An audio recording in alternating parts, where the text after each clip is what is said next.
पता है अपने पास कितने उम्मीदवार हैं? 3।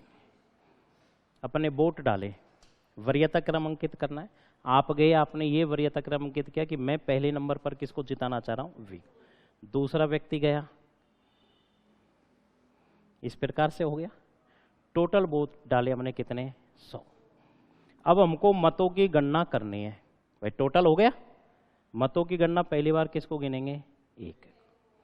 हमें पता चला इसको वोट प्राप्त हुए 100 में से कितने, 28। इसको प्राप्त हुए 32, कितने हो गए, 60। इसको कितने प्राप्त हो गए, हाँ हाँ तीनों में, यही तो है। समान क्यों होगा, प्रथम मतगणना क्रम चल रहा है तो 1 नंबर को ही गिनेंगे ना, बराबर कैसे हो जाएंगे भाई? वरीयता का फिर तो दिक्कत हो जाएगी, फिर तो सबको बराबर है, कैसे करेंगे भाई? वरीयता क्रम आप जब भी मोबाइल भी लेने जाते हो, आप क्या कहोगे, सैमसंग का। अगर ये नहीं मिल रहा तो फिर दूसरा, तो अपन को ये नहीं मिल रहा तो फिर इस पे जाएंगे हम। अगर इसी में इसको 51 आ जाते, खत्म। अब इसको कितने प्राप्त हुए, 40। 100 में से हमको जीतने के लिए कितने चाहिए, हो गई समस्या। अब क्या करें, अब सेकंड मतगणना क्रम का प्रयोग किया जाएगा। अब कितने को गिनेंगे, और सेकंड मतगणना क्रम का जब प्रयोग होगा, न्यूनतम वाले को इसमें से हटा दिया जाएगा। इन मतों को दोनों के मध्य क्या कर देंगे, विभाजित कर देंगे। जीतेगा तो सर्वाधिक वाला ही, लेकिन एक प्रक्रिया बना दी। हुआ क्लियर, नहीं हुआ, कहां दिक्कत आ रही है?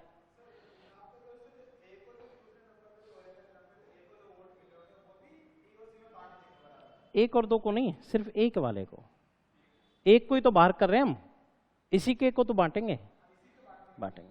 एक नंबर वाले को ही बांटेंगे।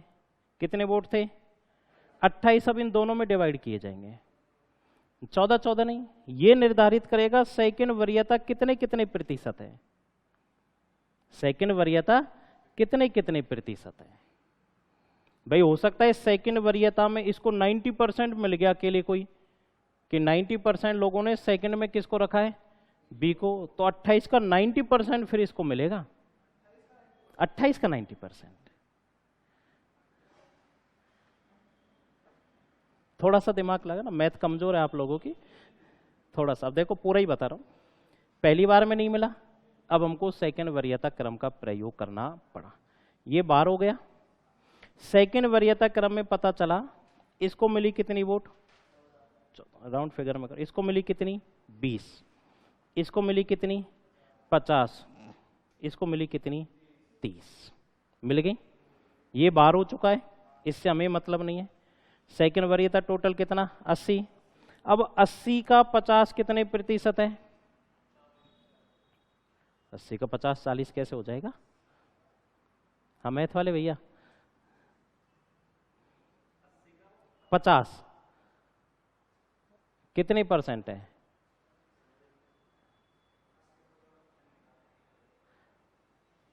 80 का 50% कितना हो गया, 40।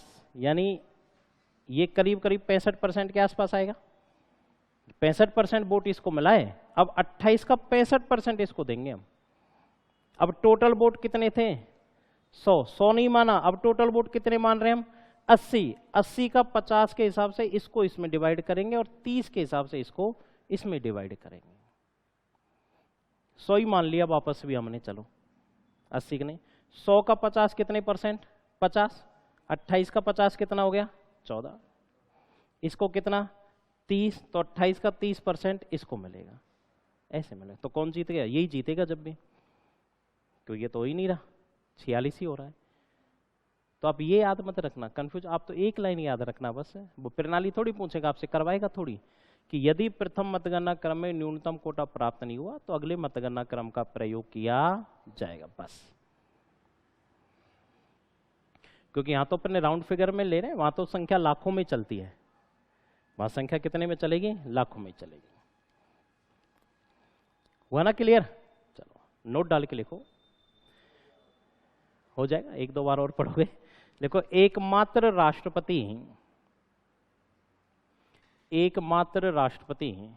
कौन थे, वीवी गिरी थे, एकमात्र राष्ट्रपति वीवी गिरी थे जिनको प्रथम मतगणना क्रम में न्यूनतम कोटा प्राप्त नहीं हुआ। प्रथम मतगणना क्रम में न्यूनतम कोटा प्राप्त नहीं हुआ।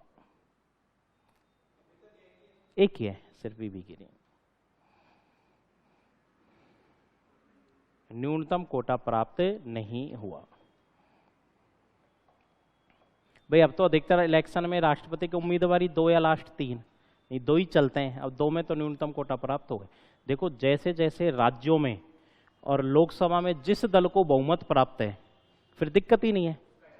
भाई अब दिक्कत कहाँ आती है जब गठबंधन सरकारें होती हैं। भाई जैसे केंद्र में गठबंधन सरकार काम कर रही है और 5-7 राज्यों में भी गठबंधन सरकार है, वहां दिक्कत हो रही है क्योंकि गठबंधन सरकार में कांग्रेस के साथ किसी दूसरे दल ने गठबंधन कर रखा है। जरूरी थोड़ी राष्ट्रपति में मत का प्रयोग वो उसी को करे, वहां दिक्कत आती है। जब स्पष्ट बहुमत होता है वहां फिर दिक्कत, क्योंकि बीजेपी का उम्मीदवार के लिए बीजेपी के कैंडिडेट मत का प्रयोग करेंगे। इस बार यही तो हुआ था। द्रौपदी मुर्मू कैसे जीती? भाई कई राज्यों में बीजेपी की गवर्नमेंट, तो विधायक भी ज्यादा मिले और लोकसभा राज्यसभा में बीजेपी है ही, तो वहां दिक्कत। गठबंधन सरकार होती है जब कहीं ना कहीं दिक्कत होती है और उम्मीदवार हो जाते हैं ज्यादा, छोटे छोटे दल भी अपना कैंडिडेट खड़े कर दें जब दिक्कत आती है। नेक्स्ट लाइन में लिखो, नोट खत्म हो गया, नेक्स्ट में लिखो। लिखो इसके निर्वाचन में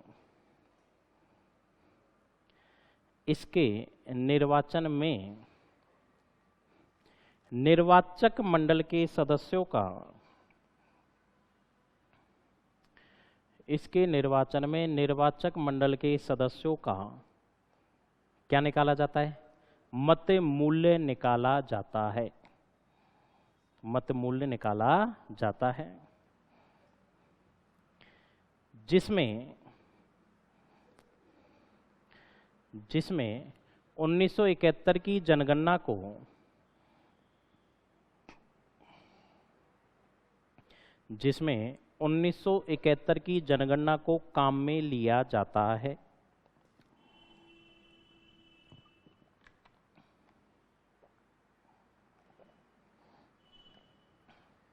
उन्नीस सौ इकहत्तर की जनगणना को काम में लिया जाता है। लिख लो क्योंकि सीटों की संख्या का निर्धारण,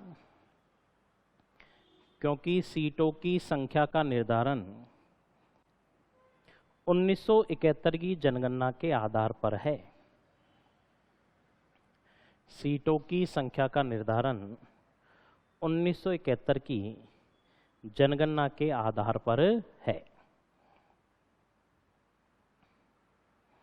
अब सीटें अपनी बढ़ेंगी, कह रहे हैं ना, जैसे लोकसभा में 800 सीट हो जाएंगी टोटल, तो फिर वो जनगणना भी क्या हो जाएगी? चेंज हो जाएगी। नेक्स्ट लाइन में लिखो,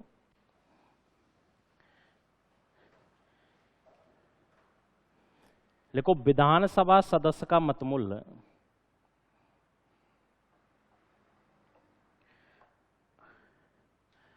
राज्यों का अलग अलग आता है।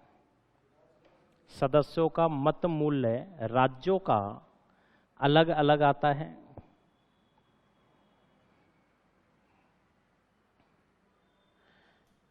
जबकि सांसद का मत मूल्य क्या आएगा? सभी का एक समान आता है। जबकि सांसद का मत मूल्य सभी का एक समान आता है। सभी का क्या आएगा? एक समान। अब लिखो विधायक का मत मूल्य बराबर, फार्मूला लिखना है, विधायक का मत मूल्य बराबर,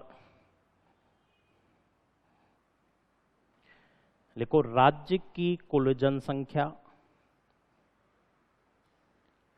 राज्य की कुल जनसंख्या, समझ जाओगे, ऊपर लिखा दिया 1971 की, बटे निर्वाचित विधायक, राज्य की कुल जनसंख्या बटे निर्वाचित विधायक,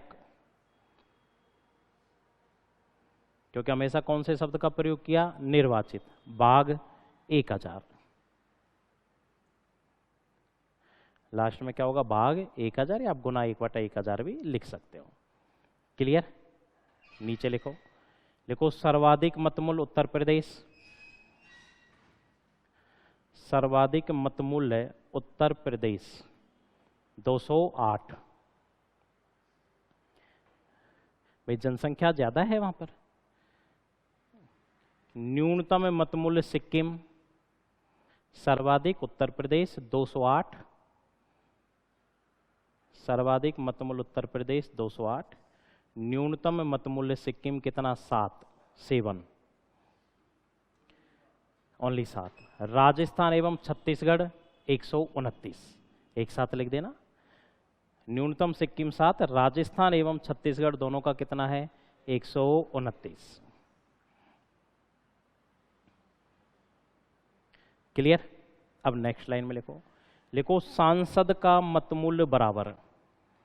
भाई लोकसभा राज्यसभा सदस्यों को हम क्या बोलते हैं, सांसद। सांसद का मतमूल्य बराबर, लिखो समस्त निर्वाचित, सांसद का मतमूल्य बराबर समस्त निर्वाचित विधानसभा सदस्यों का मतमूल्य, समस्त निर्वाचित विधानसभा सदस्यों का मतमूल्य का मत मूल्य बटे किसका भाग देंगे, निर्वाचित सांसद बटे निर्वाचित सांसद।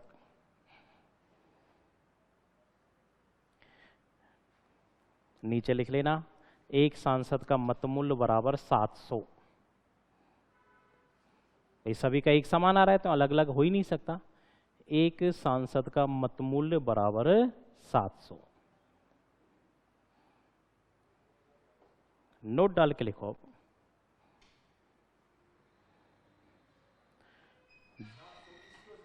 हाँ नोट डाल के लिखो, वही लाइन लिखा रहा हूं। लिखो 2022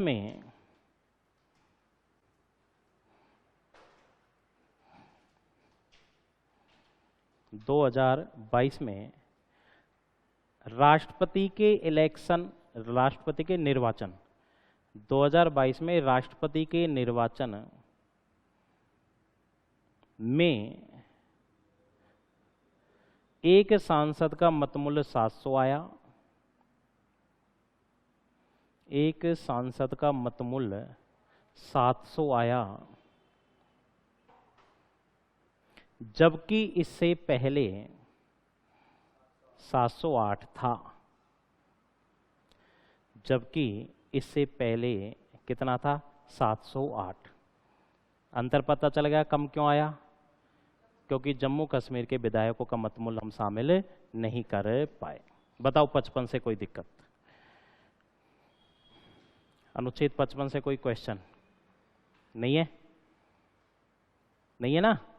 अब राष्ट्रपति का जब भी कोई इलेक्शन लड़ेगा उसको 50 तो क्या चाहिए, प्रस्तावक, और 50 ही क्या चाहिए, अनुमोदक।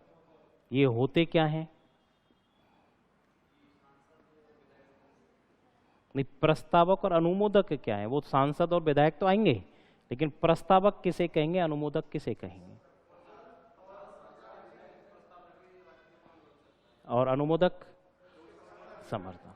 एक तो आप गए, आप तो क्या कहलाए, पर आपका भी जो समर्थन कर रहा है वो क्या कहलाएगा। दोनों एक जैसे नहीं होने चाहिए। दोनों में यदि एक व्यक्ति का भी हस्ताक्षर दोनों जगह हो गया, फॉर्म क्या हो जाएगा, रिजेक्ट। 50 प्रस्तावक अलग होने चाहिए, 50 अनुमोदक अलग होने चाहिए। जमानत राशि कितनी होनी चाहिए, 15। जहाँ 1/6 भाग मत प्राप्त करना जरूरी है, किसके लिए, जमानत राशि वापस लेने के लिए। हाँ कहते हैं ना जमानत जब्त हो गई।